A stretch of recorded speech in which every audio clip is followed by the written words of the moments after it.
দেখো আবার বোঝাচ্ছি, দেওয়া আছে কি আকার মান a মাইনাস b ইকুয়াল কত 4 আর a b এর মান কত দেওয়া আছে 16।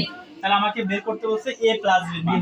তাহলে যেটাই বের করতে বলুক না কেন প্লাস এর মান বের করলে a plus b whole square দিবা, মাইনাসের মান বাই করলে a minus b whole square দিবা। ঠিক আছে, যেহেতু মাইনাসের মান দেওয়া আছে প্লাসের মানটা বের করতে বলছে সেজন্য a plus b whole square. তাহলে a প্লাস b হোল স্কয়ারে এখানে যেহেতু মান নির্ণয় করতে বলছে সেজন্য আমাদের অনুসিদ্ধান্ত হবে। হ্যাঁ, তাহলে a plus b whole square সমান সমান কি জানি a minus b whole square plus 4ab, এই যে এখানে দেখো। তাহলে a মাইনাস b এর মান কত 4, 4 এর উপর স্কয়ার প্লাস প্লাস 4 গুণন ab, তাহলে 4 গুণন 16, ab এর মান কত 16।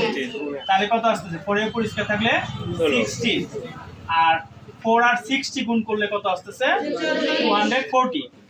এখন 16 আর 214 40 যোগ করলে কত আসছে 256।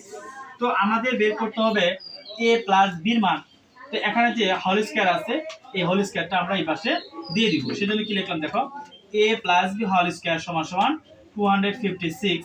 আমরা যেহেতু a প্লাস b এর মান বের করব এই হোল স্কয়ারটা এই পাশে রুট ওভার হয়ে যায়। যখনই রুট ওভার হবে তখন সামনে কি দিতে হয় ধনাত্মক ঋণাত্মক দিতে হয়। হ্যাঁ, আচ্ছা, তাহলে a plus b equal calculation করবা, রুট ওভার দিবা, রুট ওভার দেওয়ার পর কি করবা হ্যাঁ 256 দিলে তোমার কত আসবে 16। পারবো না এটা? ঠিক আছে, ওকে।